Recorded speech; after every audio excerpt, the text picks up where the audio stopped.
Hey, it's Rick Miller and Xing the Gap. In Xing the Gap, I'm not the performer, but the host of an intergenerational conversation between a baby boomer and a millennial. Sometimes we break the rules and go younger or older, but the goal is always the same, to discover how differently we see things, but that together we can build bridges of understanding, find a shared humanity, and save the world from itself. Boom. Today I'm chatting with my friend and colleague Ravi Jain and his mom Asha, who are the stars of the international hit theatre production Brimful of Asha. Ravi's one of Canada's coolest theatre creators, and the company he founded, Why Not Theatre, is a trailblazer for cultural diversity and giving access to a younger generation of artists. The mother-son pair, with an assist from dad Ramesh and baby Rohan, shares stories about arranged marriage, agreeing to disagree, immigrant communities, raising kids in immigrant communities, hipsters, gentrification, intergenerational cohabitation, overt and covert racism, and getting a blank check from the Rolling Stones. Welcome to Xing the Gap. Asha, Ravi, thank you so much for being part of Xing the Gap. Welcome. Thanks for having us. Could you tell us a little bit about yourself? Whoever wants to go first can go first. Do you want to go first? So what I should tell about me? Who are you? I'm Ravi's mom. I'm an immigrant. I moved to Canada from India at age 21. And it's a great difference between two cultures. But I adjusted to a lot of changes, and it's a lot of are very good to adopt. And you became an actor And over time. It was accidental. An accidental actor. I love it. Actor, yeah. Because Ravi challenged me that he wanted to make fun about the arranged marriage, which I believe in strongly. And then we end up into argument, and I got it. I end up winning the whole argument. Yeah. So you won in the end. Okay, maybe we'll get to that later. Now, by the way, Ravi, can you introduce us to the third generation in the frame? This is Rohan. He's eating very badly right now because of the screen, but we'll get him done. You are the epitome of bridging the gap, Ravi. You're in between two generations here, right on your own. Yeah. So Ravi, maybe tell me a little bit about yourself while you feed your baby. So I'm an actor and director. I have a theater company called Why Not Theatre. My mom and I, we made a show, as she said, and just making theater. And I should add, Why Not is one of the most extraordinary companies for somebody who's been doing it for a while like me, one of the companies that inspires me the most in Canada. So I'm delighted to have you here, Ravi, so that the world can get to know you a little bit more. The people who don't already know you, right? Thank you so much.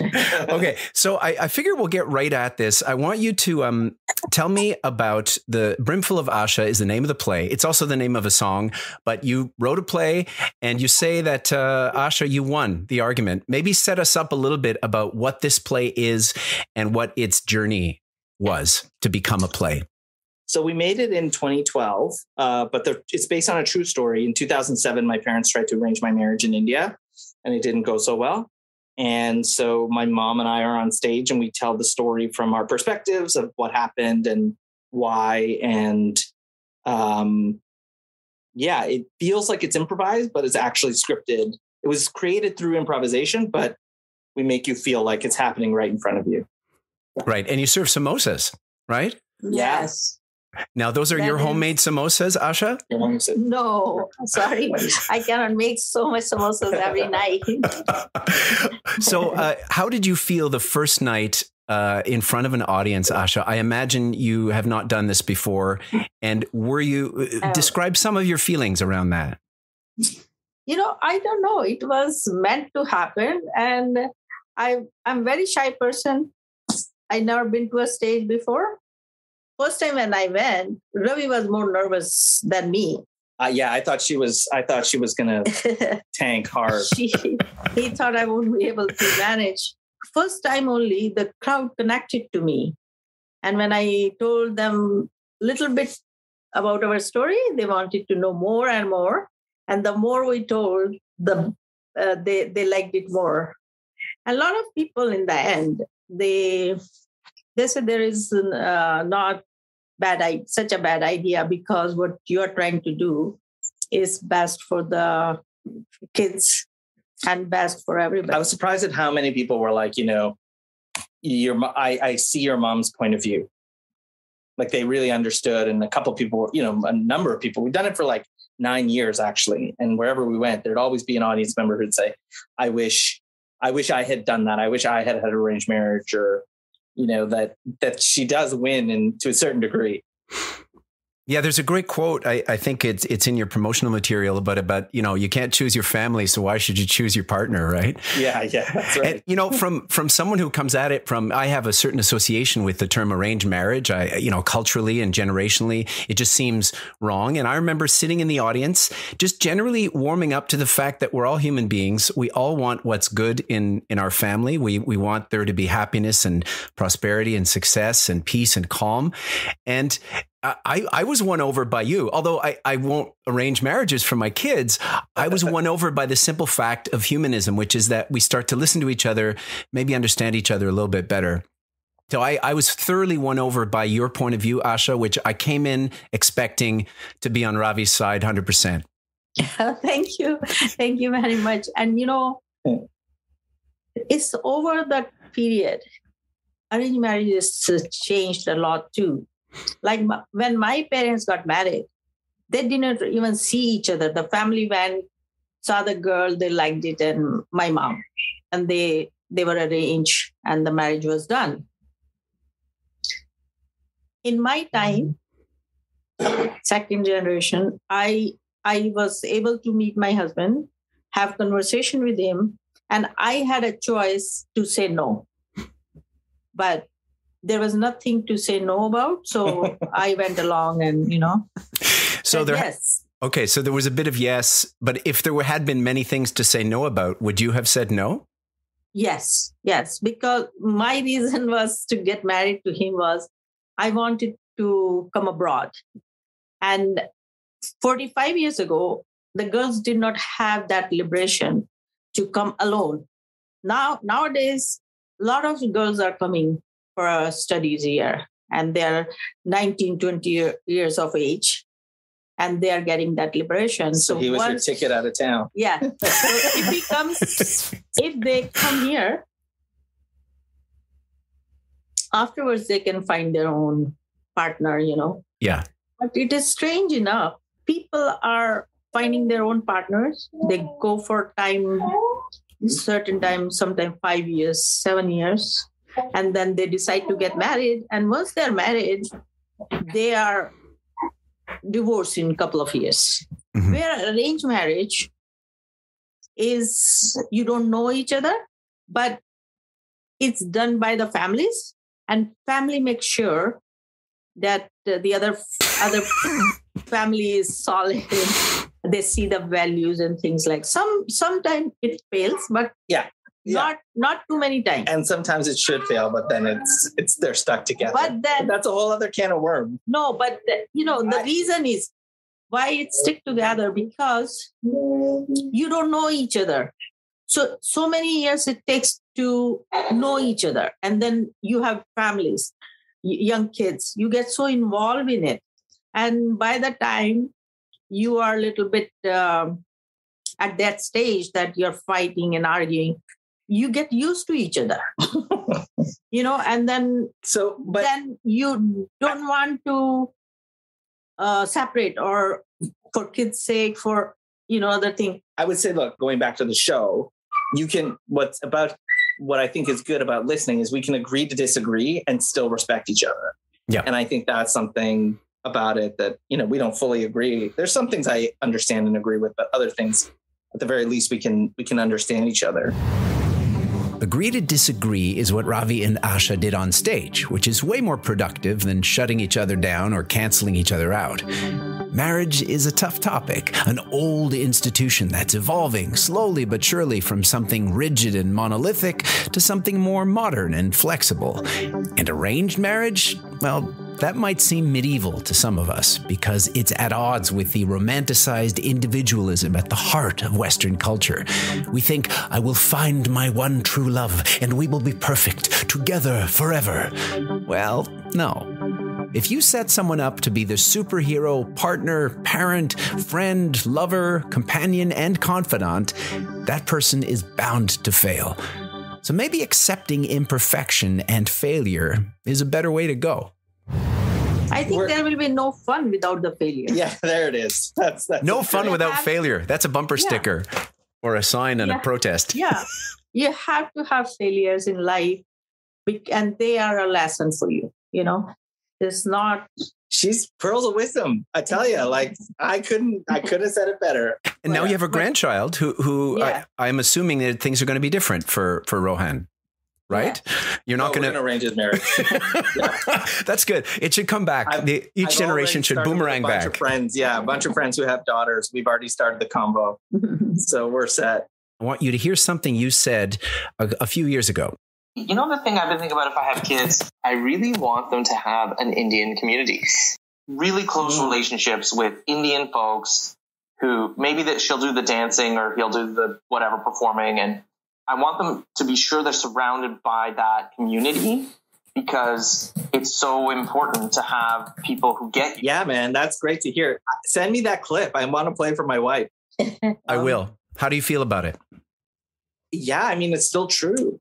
It's still very true. I mean, at home, we don't eat the kind of food that I grew up with. And that is like a big thing I want him to have, is coming to my mom's and being able to eat that food and being that culture. Like what we have right now. So obviously we're in COVID, so we haven't been able to like hang out with tons of people. But we come to my parents, and I have a cousin who just had a baby. It's her second, but is a month apart from Rohan. So we get that feeling of family with family. Mm-hmm. But when I was growing up, like we had a temple that we go to where there were tons of kids, and like that was the culture. We were always surrounded by the hybrid India, Canada culture. And I don't have that community as much anymore in my life. So I don't have a place necessarily to go where he can experience that, because I don't go to the temple and I don't have that community center, let's say. But I think hearing it, I was like, oh, wow, like that's still very important. And right now the place to find that is with family, but I'm craving for a larger community of people like that, for sure. Yeah. And was that important to you, Asha, when you said you were an immigrant and you surrounded yourself with community? Ravi said he grew up with a lot of people, a great big Southeast Asian or Indian community. Yes, certainly. All immigrants, they stick together with their own culture people. There was a great difference between Canadian culture and Indian culture, because wherever we went, we took kids with us. When Canadian parties we were invited, kids were not allowed. Like Christmas party, we went to, kids were not allowed there. So we have to find a babysitter, leave them there, and go have fun. Where our fun is, our culture fun is, once kid is born, he's carried with you everywhere. Does not matter, you are going to a wedding, you are going to a Christmas party, or you are going to a birthday party, adult birthday party, or kids party. Raised by the community, right? Yeah. So that's why, we never separated the kids. Yeah. So, but growing up too, there was just every weekend was a party, because like the food, the stories, the people, it was all you had. Like you just couldn't go to a restaurant back then in the same way. Yeah. Because first of all, we were very restricted people, very strong vegetarian. So we didn't know what to go out and eat. Only places we could go is our Indian restaurants. And you cannot go there every week or something. So, and we did not have too much money. So we stick together. We try to create that food, special food at home, that and you can only get change the recipes, and try to make all those food at home, what we used to go out and buy in India. So that time it was not available here. Now it's ton of restaurants and ton of sweet shop. But that time, 45 years ago, not too many. And if we had in whole Toronto's one, it was far to travel to get it, I live right near Gerrard and Coxwell. So I live very close to amazing Indian restaurants, right? There's a community 5 minutes away from here. But, when you go there now, it's sad. It's not what it was when I was growing up. It's changed a lot. Even just the other day, I drove by and I saw like hipster restaurants there. Oh, yeah. And like, a ballet school has moved in, and it's like, it's just not the same. Indian restaurants are moved from there. Huh. It's mostly there's a couple like Sri Lanka and other, Okay. it's changed because a big Indian market is Brampton now. you go to the other suburbs. It's Brampton moved, and this Albion and Islington and few places like that. Okay, what's a hipster? A hipster is someone whose music and fashion choices usually fall outside the mainstream. It goes back to jazz in the 1940s. Hepcats then led to beatniks in the 1950s, to hippies in the 60s and 70s. Then in the 1990s, when globalization flattened the world, hipsters came to be associated with young, educated, affluent bohemians living in gentrified neighborhoods, displacing ethnic communities and lower-income residents. On the one hand, it's the latest form of colonialism. On the other, it's progressive-minded people adding youth, value, and vitality to the changing urban fabric. I don't know. But what I do know is that when a Starbucks moves into the hood, millennials, today's hipsters, usually follow. Do you identify as a millennial? I think I'm on the cusp. I feel like there's, I don't always understand the younger millennial generation, like the folks who are 10 years younger to me, let's say. I think there's just, I didn't necessarily grow up in a world that was only iPhone. Mm-hmm. And so I just have a more old school approach to some things, I guess, that are just different. So I don't know. Maybe I'll say I flinch when you call me a millennial. That's okay. And Asha, do you flinch if I call you a baby boomer? Are you a baby boomer? Baby boomer means? Like it was a time in like a generation of people. They're called the baby boomers. You know what? I grew up in India. So when I came to Canada, I was 21 years old. So it was different things for me. What I hold in our culture in India, it was very different. Like you're right. Father was the earning figure and mother was the housekeeper. And being a big family, we were 7 brothers, sisters. We helped our mother in the housework and we paid attention to her education.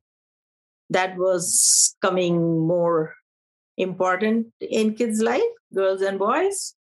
They wanted to educate them. And I don't know how I got the made up dream that I want to come to foreign country and want to settle in foreign. It could be Canada, America, anywhere. Do you wish that you hadn't? No, I love it. It's good. I love it because one time I felt it was like here it's lonely because the kids don't live with parents. At 18 or 19 when they go to university, once they left for university, they never come back. So in the end, you are very lonely. But it's happening in India too now. So It's not that bad. It's like the same. It's same. Yeah, but that tradition, it seems to be changing now around the world, that we're embracing this idea, and maybe it has to do with the fact that hospitals and care centers are overcrowded, that living intergenerationally is actually not a bad thing, that's the best way to care for your parents. I feel it's coming back, at least in certain circles, where people are embracing that idea more. They don't want to have their parents go through a pandemic in a long-term care center, for example, because that's a nightmare. Yeah. But that is a great idea, because it's good for everybody. Both like generation. If Ravi lives with us, it will be good for Rohan. Like he have in-house babysitting. Well, and he have more values. My mom tried to convince me to not hire a babysitter. She was like, it's too expensive. I'll babysit for you. And the first time we came to her house with Rohan, he was on the floor and she was passed out on this couch that we're sitting on. And I was like, what the hell are you talking about? She's like, yeah, you made the right choice. Like, yeah. It's hard. Babies are hard. No. Are you going to spoil Rohan? No, I'm very clear in my mind. There is, certain place we spoil him, but when it comes to discipline, that is no.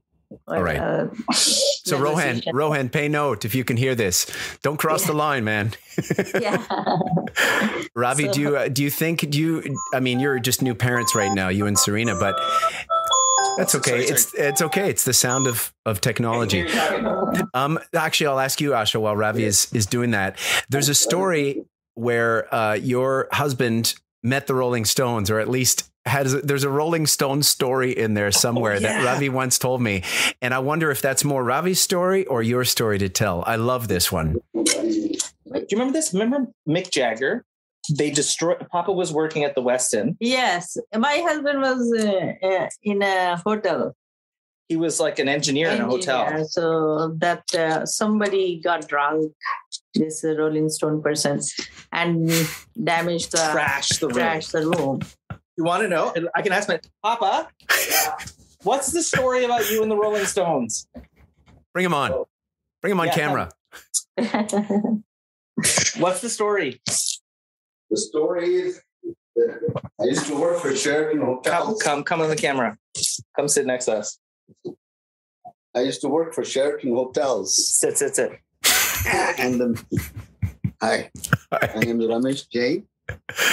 Thank you for joining us. Yes. I used to work for Sheraton Hotels, and I was told since it was a VIP floor, so as a department head, I was supposed to go and investigate the air conditioning problem.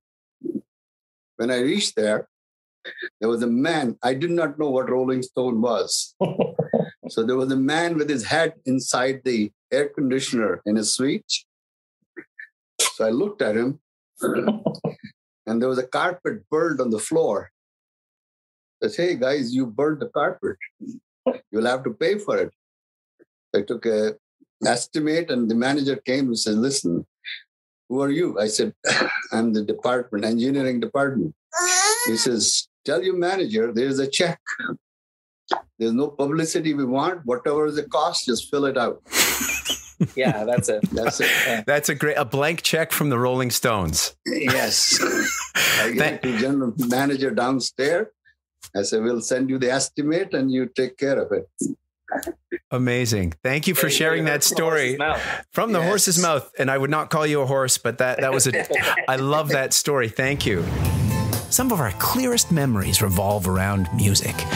Whether it was my mom screaming to the Beatles at Maple Leaf Gardens or Ramesh Jain finding a Rolling Stones head in the air conditioner, stories become more memorable when you're dealing with sex, drugs, and rock and roll. I remember my first high school dance when I was introduced to cigarettes and U2. I smoked for 3 days. I've listened to U2 for 3 decades. Or the story of when I jumped out of a plane at age 18. I remember singing American Pie as the parachute slowly guided me down. I got through 3 verses before I landed and busted my leg. The point is, music imprints itself more deeply into our brains than language. And families that sing together stay together. I want to ask you, if there was a song that you were to sing together in karaoke, if you had the opportunity, is there one song you could agree on that you could both sing? I know. I'm not a singer. So it doesn't matter. Karaoke is for all of us. I know the one song that you would have fun singing. Which one? Growing up, my mom would always drive me everywhere. And the one song you love was Travel the World. Travel the World and 7 Seas. Everybody's looking for something. Oh, really? Yeah. Sweet Dreams are made by the Eurythmics. Yeah. Oh, my goodness. That's great. Because, I had difficulty understanding English. So there were very few songs I could understand. So this was the one, I loved it. And the other one, Madonna's I'm a Material Girl. That should be your song. Oh, I love that. Material girl. So, I mean, that's speaking right to me. I'm Gen X. That's playing right into my sweet spot. Last time I spoke to Ravi in depth, this was pre-George Floyd, pre-pandemic, a lot of the things, a lot of the discussions around race in society. And I'm wondering, has anything changed in your family discussions? Did you talk about what was happening over the last couple of years a lot, or as much as you usually do, or not at all? When it happens, we will talk about it, because I'm a very religious person, and I believe in all the people. They are same. Does not matter color and country what they belong to. Everybody have same right and same values to live on this earth. We are nobody to decide who should be not living or who should be killed. This is not right and this is not good. So when it happens, it bothers me, it hurts me. But there are a lot of weird people. Racism? Oh yes, when we came in, people used to call us Paki, go home. Though we are from India, but they call Paki to everybody. And we had a business. One time somebody put fire to our trailer, and they used to leave nasty messages on our answering machine.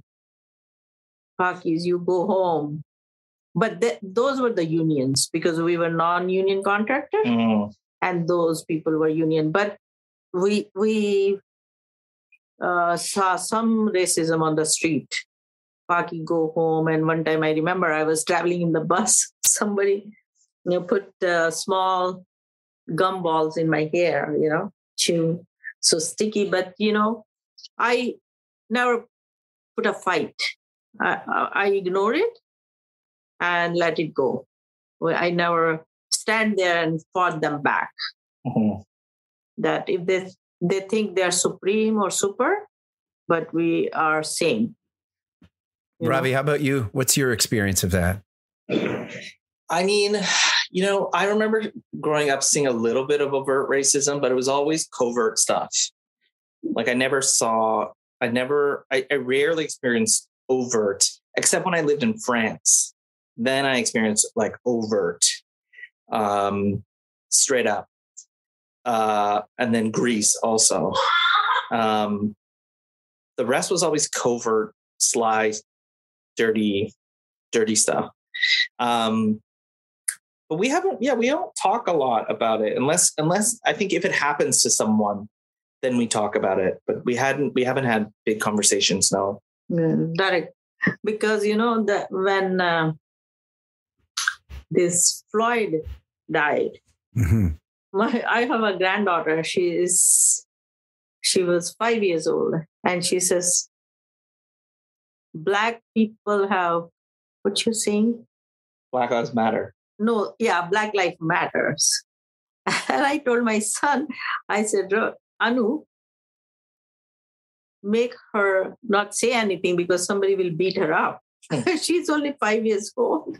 Wow. I think you say that because that was the threat you guys experienced. Like, I feel for us, it's a different time. Like you can say those things now and have more support when you do.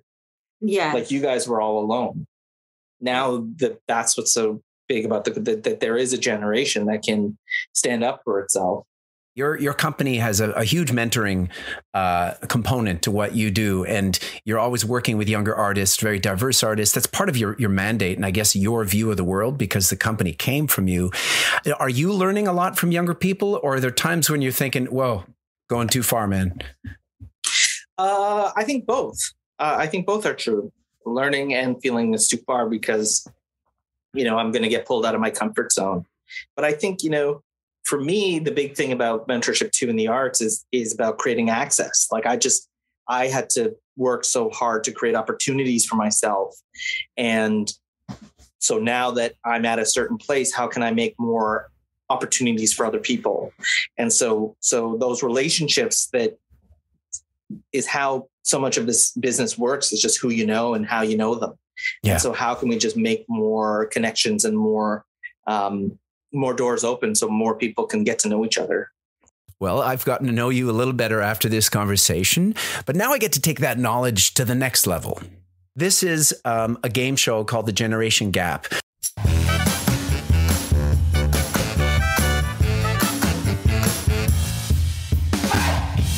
I think I'll start with Ravi first. Who shot JR? Oh, man, it was a woman. I don't know who, though. His sister-in-law, I think. You're right. Sister-in-law and mistress. Her name was Kristen Shepherd. But okay, good. All right. Asha, I'll give you a point there. Ravi, who was the Canadian Prime Minister during World War II? Oh, no way. Okay. Last name King. What'd you say? Last name King. William Lyon Mackenzie King? Yeah. Okay. Yeah. Okay. Who was the British Prime Minister during World War II? A little easier. Oh, Churchill. Yeah. Okay. Who was the Prime Minister of India during World War II? That would have been Nehru. No. It's a trick question, Asha. It's British, under British rule. Oh, World War II, so they're not divided. Oh, damn. Yeah, Asha. Yeah, you got the point there. Okay. So still Churchill. Yeah. Yeah, still Churchill. Well, exactly. So, okay. Ravi, name a famous chef from the 20th century. Like a cookbook or something. Oh, Julia Childs. Julia Childs. Okay, that's good. Name a member of the Rat Pack. Oh, Sammy Davis Jr. Okay, good. One-eyed, one-horned flying. Finish the sentence. Famous song. No idea. She was a one-eyed, one-horned flying purple people eater. Didn't know that. Okay, same idea. She wore a nitsy-bitsy teeny weeny. No idea. Purple polka dot bikini. Yellow polka dot bikini. Ravi got it pretty much good. Famous TV couple that inspired the Flintstones.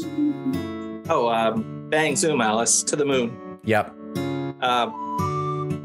What are the Alice and Norton? No, that's Cramden. Ralph, you're dancing around it. Ralph Cramden. That's right. Norton was the neighbor. That's right. And you probably know it too, like me, from Eddie Murphy, where he took it to terrible directions. Name a member of Led Zeppelin. Oh, Robert Plant. Okay, yeah, you know this stuff. All right. I'm going to switch over to you, Asha, okay? Because Ravi did so well. Some of these might not work for you, but we'll see. I'm going to ask you to name a boy band from any decade. Do you know what a boy band is? You'll know them when you hear it. Okay, Ravi, name a couple. Backstreet Boys. Oh, yeah. NSYNC. Okay, good. Because I'm not in music or anything, so I won't know anything about it. Asha, who is Ravi's favorite musician? Or one of them? Oh, yeah, come on. You know the one. What did I say? Amitabh Bachchan? Yeah, sure. No, now. What did I say when I was a kid? Oh, Billie Jean. Michael Jackson. Okay, good. Asha, name any hip-hop artist ever. Or rap artist. Oh. Well, There are a few, but I don't remember. Okay. All right, Ravi, name a couple and we'll just give you a point here. MC Hammer. That's a terrible one. That's the Dr. worst. Dre. I was trying to think of people that she knew. Vanilla Ice, your next one. Yeah, Dr. Dre. Dr. Dre. Okay. Snoop Dogg. Snoop Dogg, yes, I have. Okay. Jay-Z. Okay, Asha, name a Disney princess. Or a movie with a Disney princess. Oh, that is...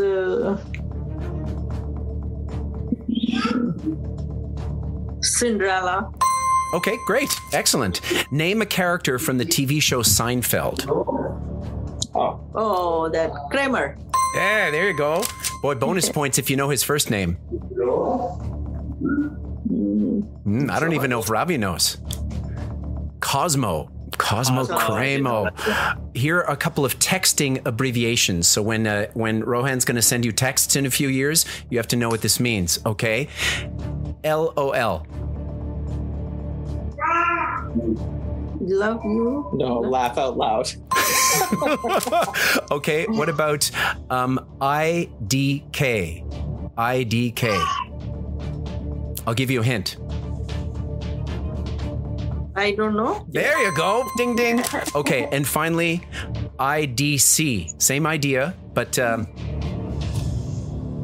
there's my. Yes. Yeah. Oh, you're so good. I'm giving you very good sort of mime hints because Ravi studied, with all sorts of physical theater in Paris. So you have been incredible sports. Thank you for this. And before we leave, I'm going to just play a little clip. And if you feel like singing along. Sweet dreams are made of this. Who am I to disagree?